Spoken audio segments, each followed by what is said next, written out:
আসসালামু আলাইকুম সুপ্রিয় দর্শক, আজকে একটা ঘটনা ঘটেছে।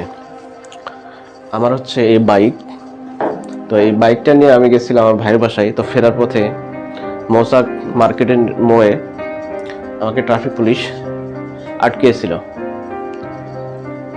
পরে গাড়িটাকে সাইড করতে বললো, সাইড করলাম। এরপরে আমার গাড়ির ডকুমেন্টস দেখতে চাইলো, দেখাইলাম। পরে ট্রাফিক পুলিশ আমার কাগজপত্র সব ঠিকঠাক দেখে আর কিছু বলার সুযোগ পেল না। তো আমার হচ্ছে এই হচ্ছে ডকুমেন্টস, এটা হচ্ছে গাড়ির ট্যাক্স টোকেন, এটা আমার ড্রাইভিং লাইসেন্স, এ হচ্ছে গাড়ির রেজিস্ট্রেশন কার্ড। এগুলা যখনই ঠিক থাকবে আপনাকে ট্রাফিক পুলিশ কিছুই বলবে না। তবে একটা ভয় পাইছিলাম, অনেক সময় ট্রাফিক পুলিশরা বিভিন্ন রকমের অজুহাত দেখিয়ে কাগজপত্র হাতে নিয়েই কেস দেওয়া দেয়। তো এই জিনিসটা আমি ভয় পেয়েছিলাম। তো আমার সাথে সেই ঘটনাটা ঘটেনি। কাগজপত্র ঠিক দেখে আমাকে সুন্দর মতো ছেড়ে দিয়েছে এবং খুব ভালো আচরণ করেছে। তো এটা আমার আজকে দ্বিতীয় অভিজ্ঞতা।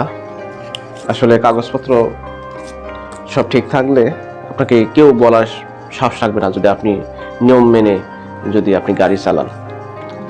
ঠিক আছে। আসসালামু আলাইকুম ওয়া রাহমাতুল্লাহি ওয়া বারাকাতুহু।